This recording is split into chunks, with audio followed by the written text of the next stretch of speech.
একটা ফোনের battery actually কত মিলি অ্যাম্পায়ারের হলে আপনার জন্য পারফেক্ট? অনেকেই বলবে যে যত হইব অতই বেটার, মিনিমাম 10,000 এমএএইচ হোক।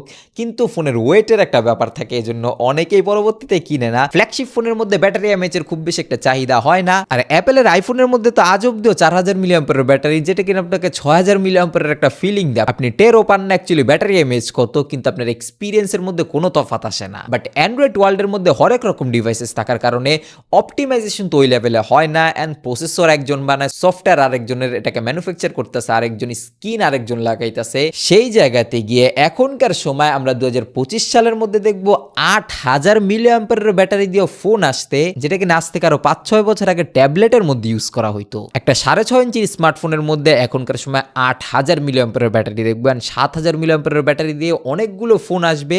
6000-7000 মিলি অ্যাম্পিয়ারের ব্যাটারি এখনকার সময় একটা ম্যান্ডেটরি লেভেলে পৌঁছে যাব, যেই ধরনের ইউজ কেস অ্যাকচুয়ালি আমাদের ফোনের ক্ষেত্রে।